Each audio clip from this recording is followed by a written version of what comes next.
किसान साथियों, आज की वीडियो में हम बहुत ही गंभीर विषय पे चर्चा करेंगे। आज की वीडियो में हम बात करेंगे धान की गोब अवस्था में हमें यूरिया खाद का इस्तेमाल करना चाहिए या नहीं करना चाहिए, नाइट्रोजन की पूर्ति करना चाहिए या नहीं करना चाहिए।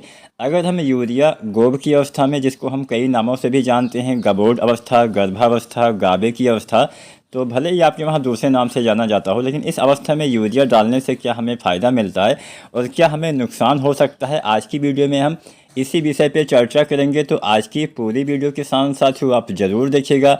आपको हम ये भी बताएंगे कि गबोड अवस्था में अगर हम यूरिया डालें या ना डालें, उसके अलावा हमें दूसरी क्या क्या चीज़ें इस्तेमाल करनी चाहिए जिससे हमें एक बढ़िया उत्पादन मिल सके। तो आज हम पैदावार बढ़ाने के कुछ तरीके भी आपको बताएंगे और यूरिया डालें या ना डालें इसके बारे में आपकी जो भी आपका कन्फ्यूजन है आज की वीडियो में हम दूर करने वाले हैं। अब सबसे पहले हम फ़ायदे नुकसान दोनों की बात करते हैं। तो यहाँ पे अगर आप यूरिया डालते हैं तो फ़ायदा क्या होता है, सबसे पहले हम यही जानते हैं। किसान साथियों, अगर आप गबोड अवस्था में यानी बालियाँ निकलने से पहले वाली अवस्था में अगर आप यूरिया खाद का इस्तेमाल करते हैं तो इससे एक फ़ायदा ये होता है कि बालियाँ थोड़ा जल्दी बाहर आ जाती हैं, पौधे को एक बूस्टर मिल जाता है जिससे पौधे की जो बालियाँ होती हैं थोड़ा जल्दी बाहर निकलने लगती हैं। तो बस एक यही फ़ायदा होता है, दूसरा आपको फ़ायदा कुछ नहीं होता है। अब हम जानते हैं इससे नुकसान क्या होता है। इससे नुकसान फ़ायदे से कहीं ज़्यादा होने वाला है। किसान साथियों, अगर आप यूरिया गबोड अवस्था में इस्तेमाल करते हैं तो पहला नुकसान, पौधे की लंबाई बढ़ती है, पौधे की हाइट बढ़ती है।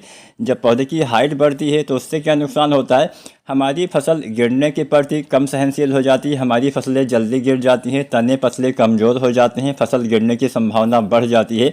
इसके साथ साथ केवल यही नुकसान नहीं होता है, हमारी फसल में जब हम यूरिया आवश्यकता से ज़्यादा अगर हम गबोड अवस्था में भी डाल देते हैं यूरिया, तो उसमें नुकसान यह होता है कि बीमारी ज़्यादा आती है। जैसे सीड ब्लाइट का अटैक हो सकता है, हापर का अटैक हो सकता है, क्योंकि ज़्यादा यूरिया डालने से इन कीटों के प्रकोप की संभावना काफ़ी ज़्यादा बढ़ जाती है। तो इसीलिए आपको यूरिया गबोड अवस्था में, गर्भावस्था में या गोब की अवस्था में इस्तेमाल नहीं करना चाहिए। अब सवाल यह आता है कि अगर हम इस अवस्था में इस्तेमाल नहीं कर सकते तो आखिर यूरिया डालने का सही समय क्या है और हमें कितनी बार यूरिया अपने धान की फसल में इस्तेमाल करना चाहिए। किसान साथियों, धान की फसल में कम से कम हमें यूरिया 3 भागों में बांट के देना चाहिए। 1/3 मात्रा रोपाई के समय, 1/3 मात्रा 20-30 दिन पे और अंतिम यूरिया 40 से 50 दिन पे आपको इस्तेमाल कर देना चाहिए। जो वैरायटी बहुत ही देर में तैयार होती है, मान लीजिए 150 या इससे ऊपर दिन में तैयार होती है, ऐसी किस्मों में आप यूरिया 55 दिन या अधिकतम मैं मोटा मान के चल सकता हूँ कि हाँ 60 दिन भी ज़्यादा हो जाएगा, लेकिन आप 55 दिन एक एवरेज मान सकते हैं कि जो किस्में देर से तैयार होती हैं अधिकतम 55 दिन तक उसमें यूरिया आपको इस्तेमाल कर ही देना चाहिए। वैसे मैं बोलता हूँ 50 दिन के अंदर ही डाल देंगे तो ही सबसे बढ़िया फ़ायदा मिलेगा। बहुत देर वाली वैरायटी में आप 55 या 60 दिन तक भी अधिकतम डाल सकते हैं।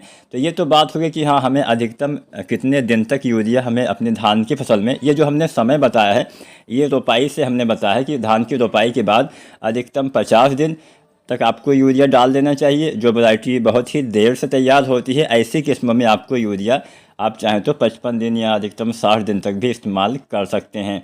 अब यहाँ पे यूरिया की बात होगी। अगर हम कुल मात्रा के बारे में जानें तो धान की फसल में 90 किलो से लेकर 120 किलो तक आपको यूरिया खाद का इस्तेमाल करना होता है। इतनी मात्रा हाइब्रिड धान की वैरायटियों में आपको प्रयोग करना होता है। अब ये जो मात्रा है आप चाहें तो 3 भाग, कम से कम 3 भागों में डालिए, आप चाहें तो 4 बार में डालिए, आप चाहें तो 5 बार, 6 बार, 7 बार, 8 बार।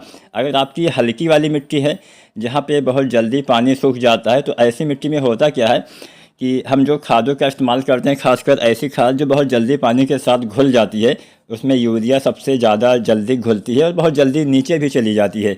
तो ऐसी अवस्था में अगर आपका खेत काफ़ी हल्का है, बलुई टाइप का है, तो वहाँ पे यूरिया आप कई भागों में बांट के डालिए। आप चाहें तो 6 भागों में बांट के डाल सकते हैं। जैसे कि मैं बोलता हूँ कम से कम जो भारी मिट्टी है वहाँ पे 3 बार आपको देना चाहिए, तो आप 3 की जगह 6 बार भी डाल सकते हैं जो हल्की मिट्टी वाले खेत होते हैं। क्योंकि उसमें क्या होता है कि अगर आप इकट्ठा ज़्यादा यूरिया डाल देते हैं तो पानी के साथ पूरा यूरिया बहुत जल्दी नीचे भी चला जाता है। अगर आप हल्का हल्का मात्रा बार बार डालते रहते हैं तो आपके पौधे को नाइट्रोजन की पूर्ति बार बार होती रहती है, जिससे आपको ज़्यादा नुकसान नहीं उठाना पड़ता है।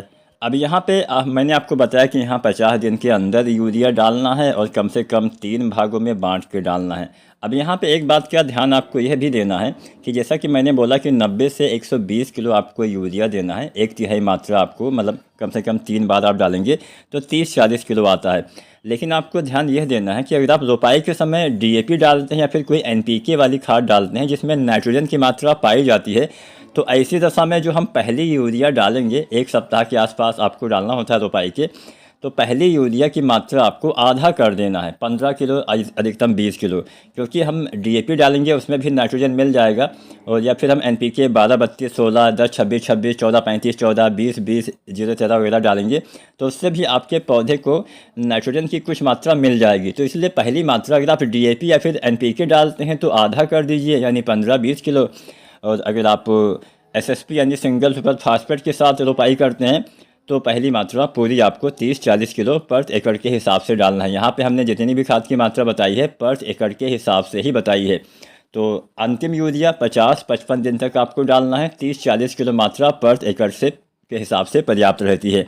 अब यहाँ पे अंतिम यूरिया के साथ हम एक खाद और डालें तो हमारी पैदावार बढ़ सकती है। वो खाद होता है पोटास। अगर आपने अभी तक पोटास बिल्कुल भी ना डाला हो, आपकी फसल 50, 55 या 60 दिन के आसपास की होने वाली है, तो ऐसी अवस्था में आप जो MOP पोटास 60% वाला आता है, लगभग 20 या 25 किलो पर एकड़ के हिसाब से आप प्रयोग कर सकते हैं। अब यहाँ पे अगर आप पोटास भी डालते हैं तो 60 दिन से पहले ही डाल दीजिए, जो हम दानेदार पोटास की बात करते हैं, क्योंकि इसके बाद अगर आप डालते हैं तो उसका ज़्यादा प्रयोग पौधे नहीं कर पाएंगे। अगर आपकी धान की फसल 60 दिन से ऊपर की हो गई है तो आपने पोटास बिल्कुल भी ना डाला हो तो आप NPK 0050 या NPK 13045 में से कोई भी एक डाल सकते हैं। अगर आपकी फसल में थोड़ा बहुत नाइट्रोजन की कमी 60 दिन के बाद है तो 13045 डाल लीजिए, नहीं है तो आप 0050 का इस्तेमाल करिए। अब बात करते हैं कि गोब की अवस्था में हम क्या डालें। यूरिया नहीं डालें तो इसके साथ अलावा हमें क्या डालना चाहिए, तो इसके अलावा 2-3 चीज़ों का इस्तेमाल करिए। पहला चीज़ NPK 05234 डालिए। इसके इस्तेमाल से बालियों का विकास अच्छे से होता है। तो NPK 05234 1 किलो से लेकर 1.5 किलो पर एकड़ के हिसाब से डालिए। इसके साथ दूसरा चीज़ आप डालिए बोरोन, जो आता है 20% वाला, 100 से 120-125 ग्राम तक आप डालिए। और तीसरा चीज़ आप डालिए जिंक, जो आती है 12% वाली, EDTA वाली जिंक जो आती है चिलेटर रूप में, इसका इस्तेमाल करिए लगभग 100 से 120-125 ग्राम तक। तो ये 3 चीज़ें गबोट अवस्था में अगर आप इस्तेमाल करते हैं बहुत ही बेहतरीन फ़ायदा मिलेगा। अब यहाँ पे एक बात का ध्यान किसान साथियों आपको और देना है, खादों की बात तो हो ही गई, आपको सिंचाई पे भी ध्यान देना है। अगर आपके वहाँ पे बरसात अच्छे से हो रही है तो कोई बात नहीं, बरसात अगर हल्की हुई है, कम हुई है, तो ऐसी अवस्था में पानी की कमी आपको अपने धान की फसल में नहीं होने देनी चाहिए। आप हल्का हल्का सिंचाई करके भी नमी लगातार बराबर बना के रख सकते हैं। ज़्यादा पानी भरने से भी बीमारी गबोट अवस्था में आ सकती है, तो बहुत ज़्यादा पानी भर के रखने की भी आवश्यकता नहीं है। बस मिट्टी में उचित मात्रा में नमी होनी चाहिए। कोई भी खाद डालें पहले नमी चेक अवश्य करिएगा। वीडियो जानकारी अच्छी लगी हो तो लाइक शेयर करिएगा और चैनल को सब्सक्राइब नहीं किया है तो सब्सक्राइब करिएगा। धन्यवाद।